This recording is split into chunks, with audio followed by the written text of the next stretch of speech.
Get ready for the countdown. 10, 9, 8, 7, 6, 5, 4, 3, 2, 1, 0.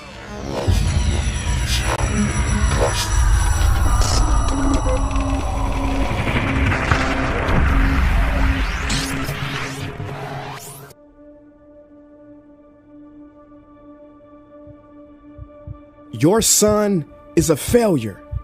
He's barely passing my class, and with grades like this, I'm just not sure what kind of future he's gonna have.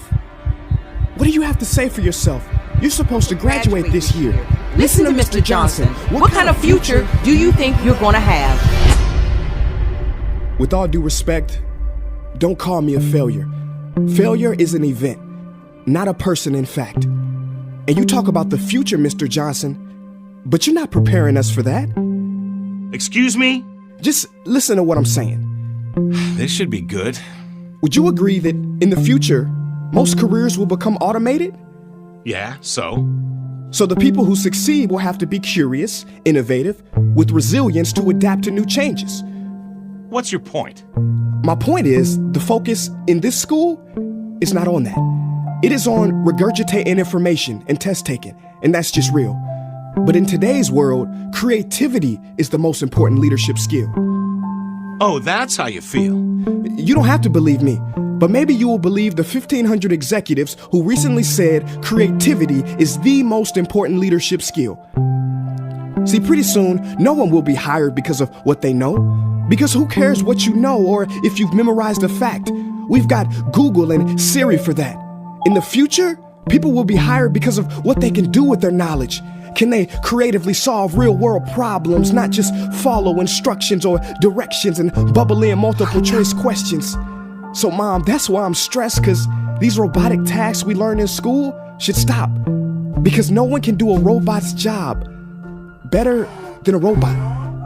Billionaire founder of Alibaba, Jack Ma, said that we should not compete with artificial intelligence, but instead focus on developing unique human intelligence. Mr. Johnson, drills are for teeth, not the human mind. So these repetitive knowledge-based tasks we must leave behind. Or in the future, you're gonna find a lot of people graduating out of your class right into the unemployment line. See, many top companies today don't look at grades. Mom, that old way is expiring. Google has been quoted as saying GPAs are worthless criteria for hiring. Founder of Tesla, Elon Musk, agrees. So I say this with unease and sorrow. If you continue to teach today as you taught yesterday, then you rob us students of tomorrow. Mr. Johnson, I'm gonna keep it real with you. Sometimes sitting in your class is tough. I'm constantly thinking, if I don't look up at the clock, maybe it'll speed up. So I listen to you do my work and pay attention, feeling like an hour had to have gone by. But it was only 3 minutes. So if you wonder why we're bored in class, look, you want to get a kid to hate reading? Give them this, a school textbook. And some people think it's our fault, and that hurts me. They say you can lead a horse to water, but you can't make him drink. And to that I say no. Firstly, you can put salt in that horse's hay and make him thirsty. And if you bring joy in your classroom, you can make any bad student nerdy. As he or she discovers the beauty of truly learning. Mr. Johnson, I mean no disrespect. You have the most important job on this planet. You build, create, and save lives. But if you really care about my future, like you say, then you have to fully commit and ask yourself honestly, how do I prepare a child for a future that doesn't yet exist? Here's a hint. The answer is not found in this. It's using this and this. See, in the future, we will need more passion and compassion. People with inspired hearts and wisdom to uplift this planet. And Mom, I love you, but can I be real? Go ahead. You want to know one of the biggest factors for childhood success? It's not IQ. It's family meals. And we haven't had one of those in a while. See, I know sometimes you don't feel proud, because I may not be a straight A student, but I'm not stupid. These tests may be 70% of my grade, but they're 0% of my future.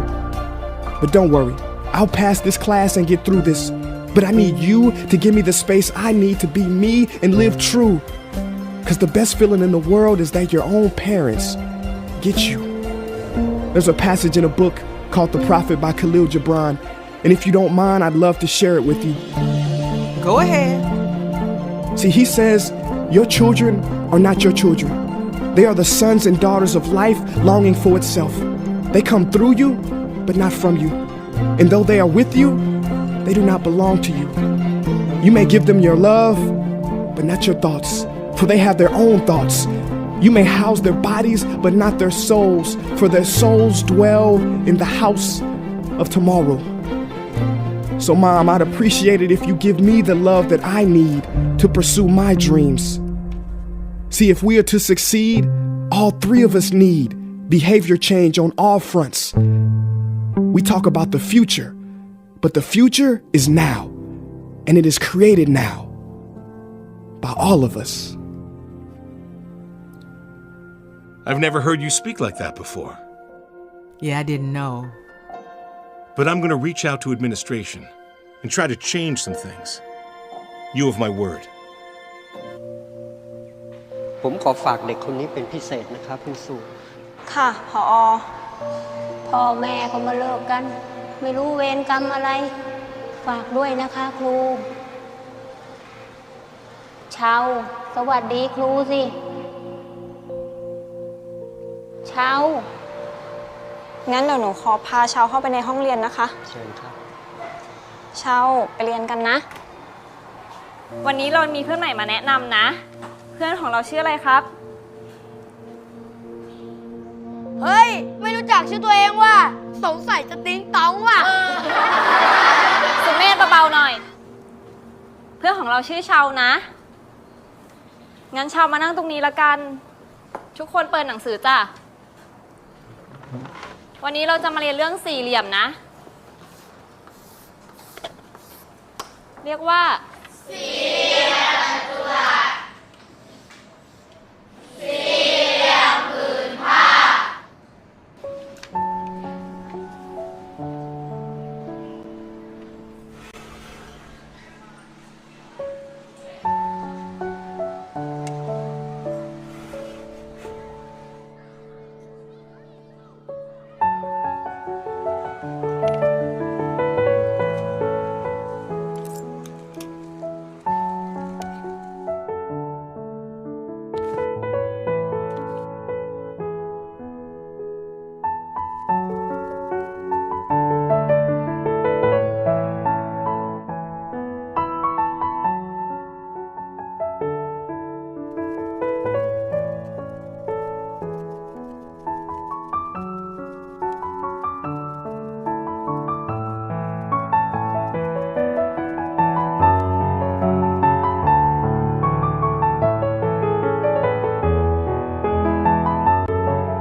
เห็นครูแล้วใช่ไหมเชาเราเจอกันแล้วนะ ดูนะ รูปสี่เหลี่ยมจัตุรัส รูปสี่เหลี่ยมผืนผ้า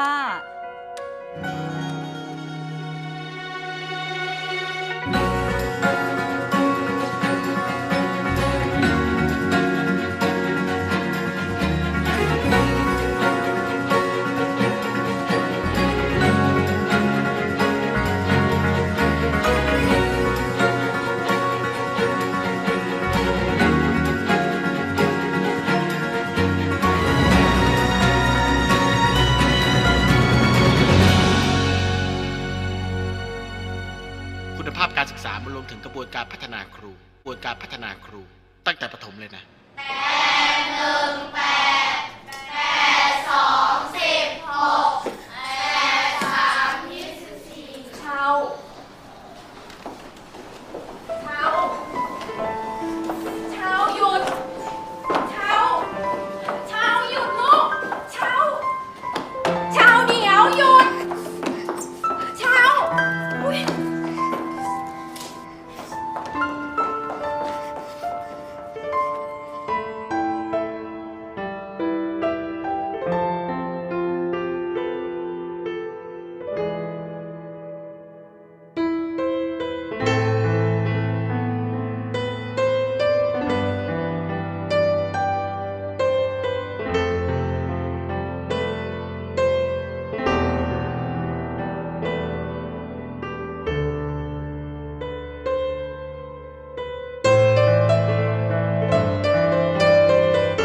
ชาว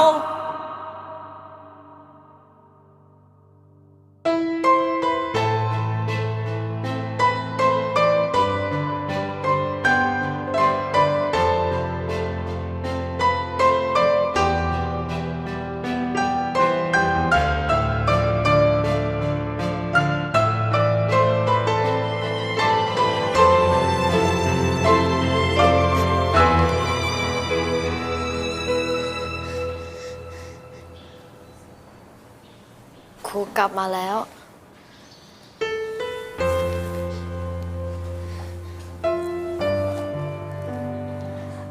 ครูกลับมาแล้วจ้ะ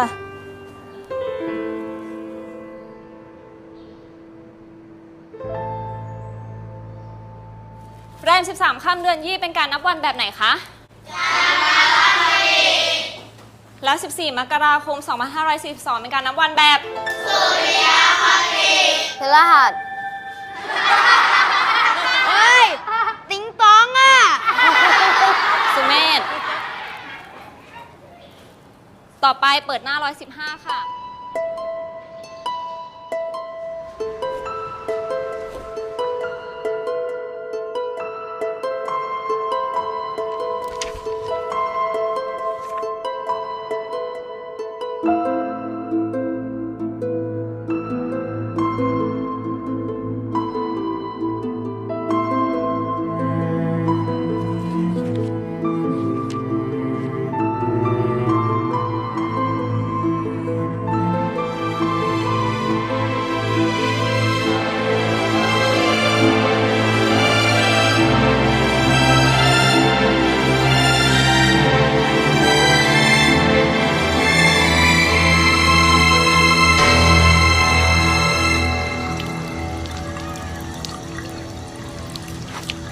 ติ๊งตอง ติ๊งตอง ติ๊งตอง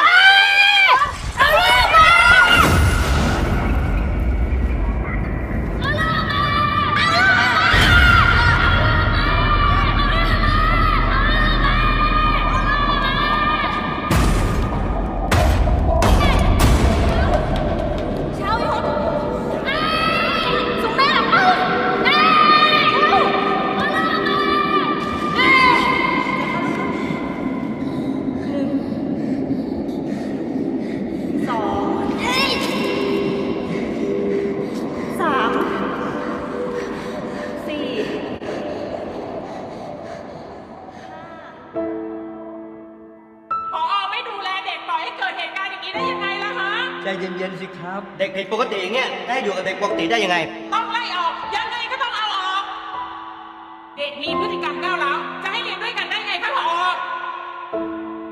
เรียนไปก็ไม่มีประโยชน์เด็กปัญญาอ่อนอย่างเงี้ย ชาวไม่ใช่เด็กปัญญาอ่อนนะคะ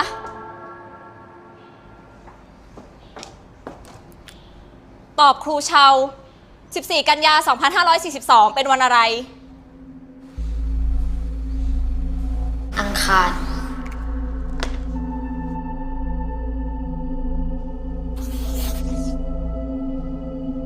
22 ตุลา 2542 เป็นวันอะไร ศุกร์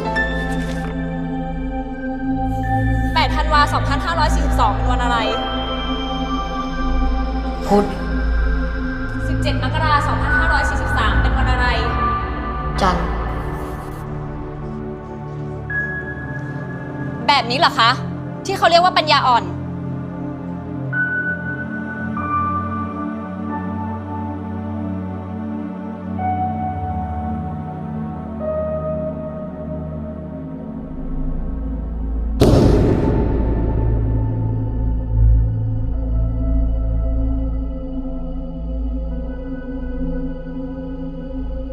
ให้ผมได้เรียนต่อ ให้ผมได้เรียนต่อ ให้ผมได้เรียนต่อ ให้ผมได้เรียนต่อ เ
Bismillahirrahmanirrahim. Assalamualaikum warahmatullahi wabarakatuh.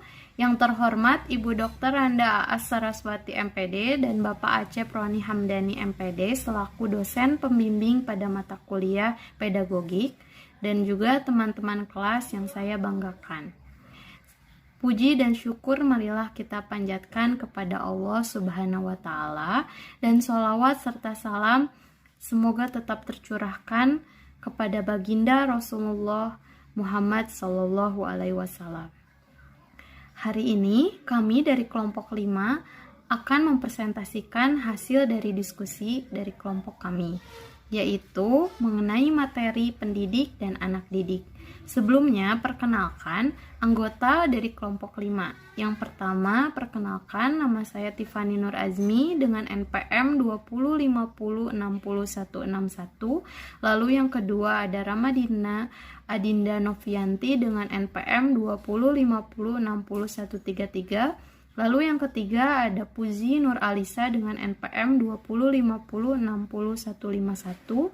Lalu yang keempat ada Vidi Listiana Putri dengan NPM 20506154. Lalu yang kelima yaitu Anissa Cynthia dengan NPM 20506164. Lalu yang terakhir yaitu Vina Oktaviana dengan NPM 20506168. Baik, untuk materi pertama akan dijelaskan oleh saya. Kita akan membahas terlebih dahulu apa itu pendidik dan anak didik. Nah, pendidik merupakan orang yang bertanggung jawab terhadap pelaksanaan pendidikan dengan sasarannya adalah anak didik. Pendidik juga adalah orang dewasa yang membimbing anak agar si anak tersebut bisa maju ke arah kedewasaan. Nah, sedangkan anak didik merupakan seseorang yang sedang berkembang, memiliki potensi tertentu, dan dengan bantuan pendidik yang mengembangkan potensinya tersebut secara optimal. Nah, selanjutnya kita akan membahas mengenai jenis-jenis pendidik. Nah, jenis-jenis pendidik itu terbagi menjadi 2. Yang pertama yaitu orang tua. Nah, orang tua secara wajar menjadi pendidik karena mereka merasa bertanggung jawab terhadap anaknya, sehingga dengan tanggung jawab itu mengundang para orang tua untuk membantu berkembangnya si anak, dan membantu perkembangan itulah disebut mendidik. Peran pendidik yang pertama ini sangat besar karena mereka bukan saja sekedar mendidik anak agar ia menjadi besar dan pandai segala macam, namun terutama ia membantu perkembangan anak dalam segi kemanusiaannya. Menjadikan anak didik menjadi manusia yang mampu hidup bersama dengan orang lain, manusia bermoral dan berhati nurani. Nah, sedangkan jenis pendidik yang kedua yaitu guru. Pendidik kedua adalah mereka yang diberikan tugas menjadi pendidik. Mereka tidak bisa disebut secara wajar dan alamiah menjadi pendidik, karena mereka mendapat tugas dari orang tua sebagai pengganti orang tua. Mereka menjadi pendidik karena profesinya sebagai pendidik, dan disebutnya yaitu guru, yaitu pengganti orang tua kedua bagi para siswa ketika di sekolah. Nah, selanjutnya kita akan membahas mengenai ciri-ciri pendidik. Ciri-ciri pendidik itu terbagi menjadi 3. Yang pertama, harus adanya kewibawaan yang terpancar pada dirinya. Nah, seorang pendidik itu harus menunjukkan bahwa dia merupakan sosok pendidik. Salah satunya menunjukkan kewibawaannya, seperti misalnya guru. Guru itu merupakan sosok suri tauladan ya bagi para siswa, sosok yang ditiru dan digugu. Nah, dari situlah bahwa hal tersebut yang menunjukkan bahwa guru merupakan seorang pendidik. Nah, yang kedua yaitu mengenal anak didik. Nah, Contohnya seperti di sekolah, guru harus mengerti dan paham mengenai peserta didiknya, mengenai para murid-muridnya, mengenai sifat mereka, karakteristiknya bagaimana, dan juga karakter. Jadi kan para siswa itu tentunya memiliki karakter yang berbeda-beda. Nah, disitulah fungsinya pendidik harus mengenal bagaimana keberagaman peserta didik tersebut, agar fungsinya ketika proses pembelajaran berjalan dengan lancar, agar terjalinnya pembelajaran yang baik. Baik, untuk yang ketiga yaitu membantu anak didik. Nah, contoh lainnya kita sebagai guru atau pendidik tentunya harus bisa membantu agar siswa kita paham dan memahami dari materi yang kita ajarkan. Nah, jika belum paham, tugas kita mengajarkan kembali. Siswa tidak mengertinya di bagian mananya. Nah, contoh ini juga tidak hanya pada guru saja, tetapi juga kepada orang tua. Karena apa? Kedua peran tersebut sangat berpengaruh, orang tua dan juga guru.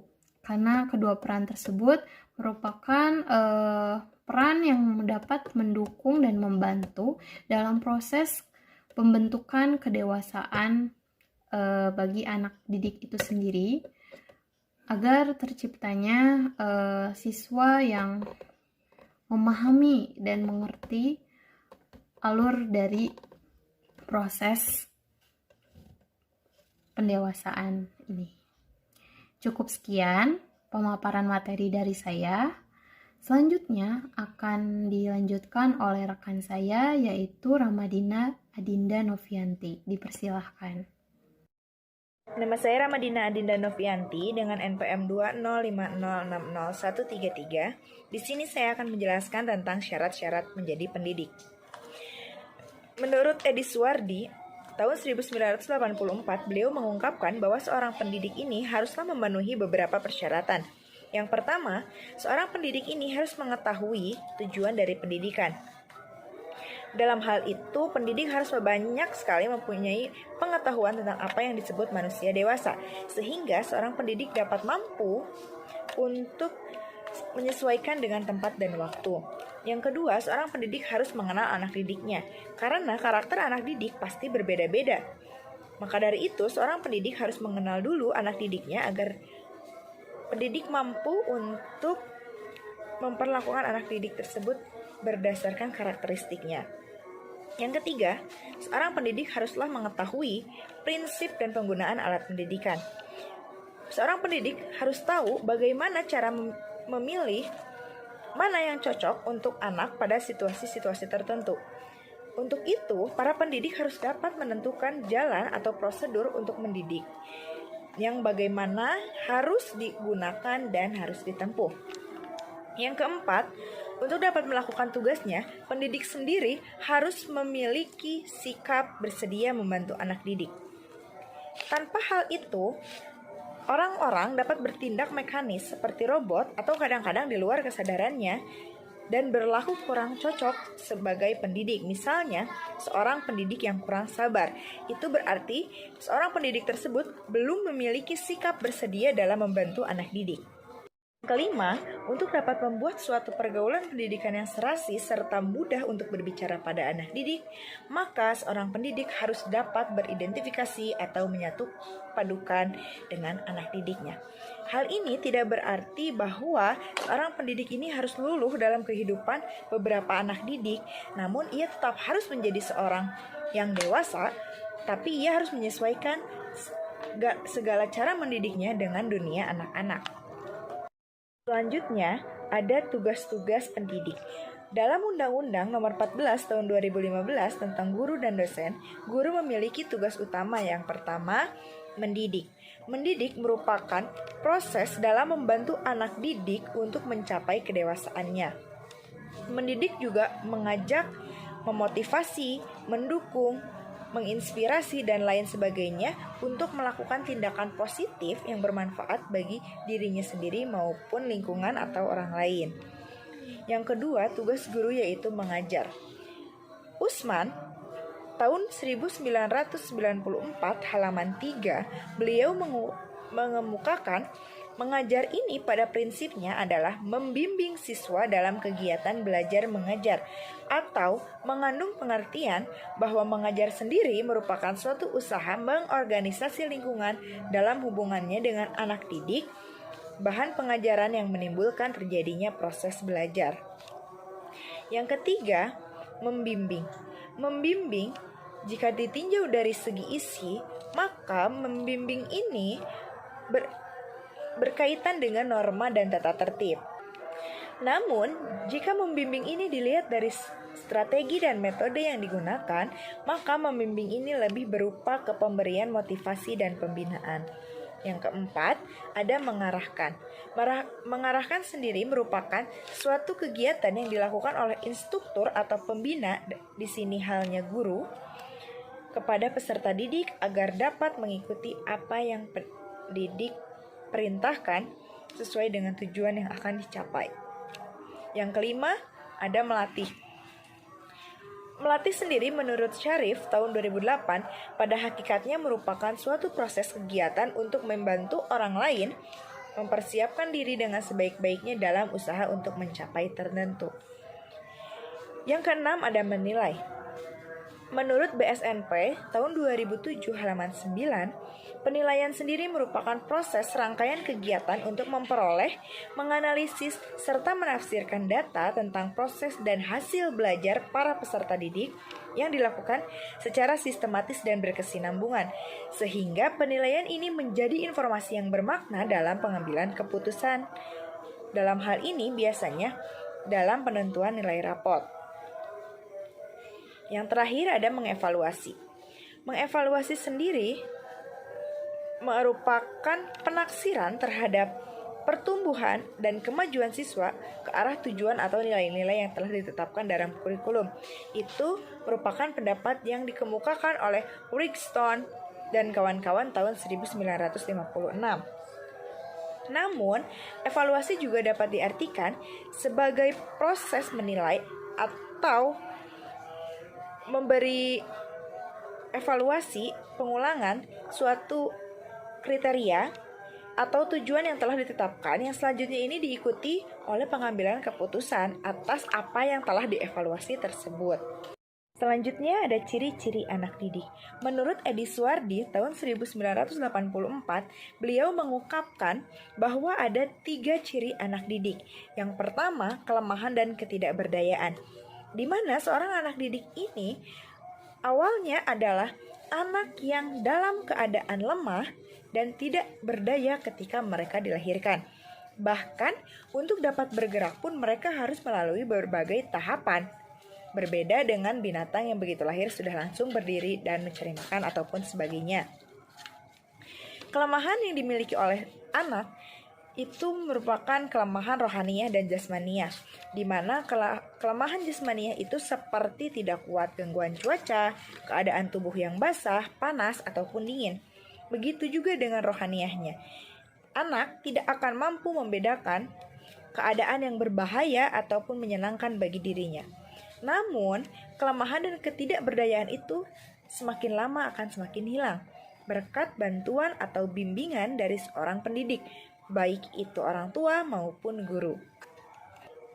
Yang kedua, anak didik adalah makhluk yang ingin berkembang. Karena kelemahan dan ketidakberdayaan tadi menjadikan alasan bagi anak didik ingin mengetahui atau mendapatkan hal-hal yang lebih. Keinginan untuk berkembang mendorong anak untuk lebih giat. Nah, itulah yang menyebabkan adanya kemungkinan pertemuan atau pergaulan yang disebut dengan pendidikan. Sebenarnya tanpa ada keinginan pada anak, tidak ada kemampuan, tidak mempunyai vitalitas, tidak giat, atau bahkan barangkali menjadi malas dan acuh tak acuh. Kita bisa menjumpai pada kasus anak yang terbelakang. Misalnya, pada anak didik dalam usia lebih lanjut, kita bisa menjumpai dorongan mereka untuk bergerak dalam perkembangan ini.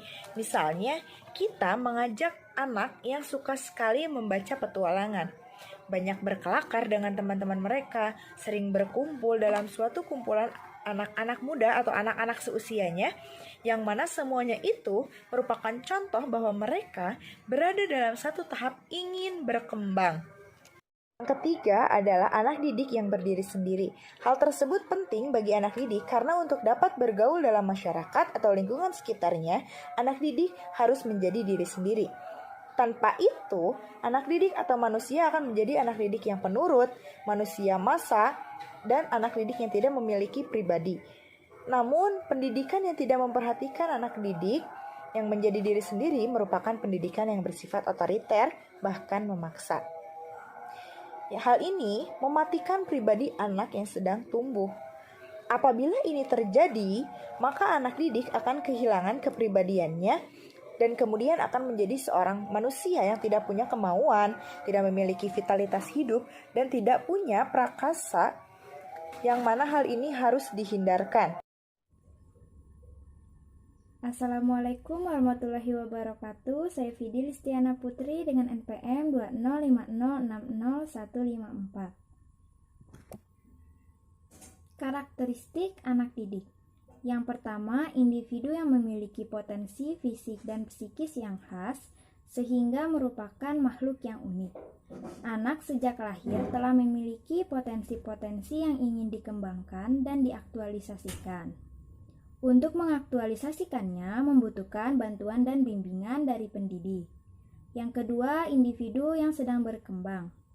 Anak mengalami perubahan dalam dirinya secara wajar, baik ditunjukkan kepada diri sendiri maupun ke arah penyesuaian dengan lingkungan. Sejak lahir, bahkan sejak dalam kandungan, manusia berada dalam proses perkembangan dan prosesnya melalui suatu rangkaian bertahap. Melalui fase tertentu yang dimana tiap tahap atau fase perkembangannya memiliki sifat-sifat yang khusus. Yang ketiga, individu yang membutuhkan bimbingan individual dan perlakuan manusiawi. Dalam proses perkembangannya, anak didik membutuhkan bantuan dan bimbingan dari pendidik. Sepanjang anak belum dewasa, ia membutuhkan bantuan dan menggantungkan dirinya kepada orang dewasa. Yang keempat, individu yang memiliki kemampuan untuk mandiri. Anak didik dalam perkembangannya memiliki kemampuan untuk berkembang ke arah kedewasaan. Pada diri anak, ada kecenderungan untuk memerdekakan diri sehingga menimbulkan kewajiban bagi pendidik untuk secara bertahap memberi kebebasan dan pada akhirnya pendidik mengundurkan diri dari usaha memberi bantuan kepada anak apabila anak telah benar-benar mandiri. Gejala-gejala keanakan dan kedewasaan. Yang pertama, keanakan mencari bentuk, sedangkan kedewasaan menampakkan diri sebagai bentuk. Yang kedua, keanakan tak mempunyai ketetapan, sedangkan kedewasaan beranggapan memiliki ketetapan. Yang ketiga, keanakan tak ada kemerdekaan, sedangkan kedewasaan merdeka. Yang keempat, keanakan mudah berubah, sedangkan kedewasaan tetap atau stabil. Yang kelima, keanakan lemah, sedangkan kedewasaan itu kuat. Yang keenam, keanakan memerlukan bantuan, sedangkan kedewasaan itu membantu. Yang ketujuh, keanakan sangat mudah terpengaruh, sedangkan kedewasaan tidak tergantung kepada orang lain. Perkembangan anak didik. Yang pertama, bayi, usia 0 sampai 2 tahun. Perilaku bayi didasari oleh dorongan mempercayai atau tidak mempercayai orang-orang di sekitarnya. Ia sepenuhnya mempercayai orang tuanya, tetapi orang asing yang datang padanya mungkin tidak dipercayainya. Pada tahap ini, tindakan pendidikan berupa pembiasaan yang berkaitan dengan kebersihan dan kesehatan serta pemeliharaan fisik. Yang kedua, kanak-kanak, usia 3 sampai 7 tahun. Masa kanak-kanak yaitu 3 sampai 7 tahun dapat diklasifikasikan menjadi 2 fase. Fase pertama usia 3 sampai 4 tahun merupakan masa otonomi, rasa malu, dan ragu. Pada tahap ini, sampai batas-batas tertentu, anak dapat berdiri sendiri secara fisik dalam arti duduk, berjalan, bermain, minum dari botol sendiri tanpa dibantu oleh orang lain. Namun, di pihak lain ia juga sudah mulai memiliki rasa malu dan keraguan dalam berbuat, sehingga seringkali minta pertolongan atau persetujuan dari orang tuanya. Pada fase kedua, usia 4-7 tahun, adalah masa eksplorasi atau penyelidikan. Pada masa ini, penuh dengan kegairahan untuk melihat dan mengetahui sebanyak-banyaknya ditandai dengan hasrat ingin tahu yang luar biasa. Karena itu, tidak mengherankan kalau pada tahap ini anak selalu aktif atau tidak mau diam. Yang ketiga, anak-anak, usia 7-12 tahun. Pada masa ini, mereka menginjak masa yang lebih luas. Dunia mereka lebih rasional daripada dunia kanak-kanak. Masa ini adalah masa perkembangan dunia kecerdasan yang lebih luas. Tanda utamanya adalah pengenalan dan penyelidikan yang lebih luas. Pada masa ini, anak sangat aktif mempelajari apa saja yang ada di lingkungannya. Dorongan untuk mengetahui dan berbuat terhadap lingkungannya sangatlah besar. Assalamualaikum warahmatullahi wabarakatuh. Perkenalkan, nama saya Anissa Cynthia, NPM 205060164. Selanjutnya saya akan memaparkan materi tentang puber, remaja, aspek-aspek pendidikan, dan pendidikan budi pekerti. Puber berusia 12-14 tahun. Masa puber merupakan masa transisi dan tumpang tindih, sebab masa ini berada pada masa peralihan antara masa anak-anak dan remaja. Ada beberapa ciri yang bersangkutan dengan pertumbuhan dan perkembangan biologis dan psikologis. Pada wanita, masa puber ini ditandai dengan haid pertama yang disertai dengan perasaan tidak enak bagi yang mengalaminya. Perkembangan fisik bagi wanita, pinggulnya membesar, bawah dada berkembang, tumbuh rambut di sekitar tangan dan kaki serta di daerah alat kelamin. Perubahan suara menjadi merdu dan masih banyak perubahan lainnya. Sementara pada laki-laki ditandai dengan mimpi basah, otot tumbuh, dada, lengan, dan paha tambah kuat, perubahan suara, muncul jerawat. Secara psikologis, di antara laki-laki dan perempuan mulai tertarik kepada lawan jenis. Bagi pendidikan, orang tua dan guru perlu memahami keadaan perkembangan anak didiknya untuk menentukan upaya-upaya yang sesuai dengan keadaan diri anak. Kemudian, masa remaja 14-17 tahun sebagai persiapan ke arah kedewasaan didukung oleh kemampuan dan kecakapan yang dimilikinya. Ia berusaha untuk memperlihatkan identitas diri. Ciri-ciri yang khas dari dirinya, dorongan membentuk dan memperlihatkan identitas diri ini pada masa remaja seringkali sangat ekstrim dan berlebihan, sehingga tidak jarang dipandang oleh lingkungannya sebagai penyimpangan. Bahkan, bisa muncul gejala kenakalan remaja. Pada fase ini adalah masa penyesuaian jangka panjang kepada kehidupan kedewasaan yang menuntut tanggung jawab paripurna yang meletakkan banyak persyaratan. Masa remaja adalah masa untuk menyesuaikan diri anak didik menjadi lebih matang dalam segi sosialnya. Di samping ia belajar lebih banyak mengenai kematangan rohaniah dalam segi tanggung jawab dan kematangan perasaan serta berpikir. Pada masa remaja mulai menghadapi anak didik yang menyadari kediri sendiriannya dengan lebih matang dan siap berargumentasi dengan pengetahuan yang telah diperoleh pada masa kanak-kanak. Selanjutnya, aspek-aspek pendidikan.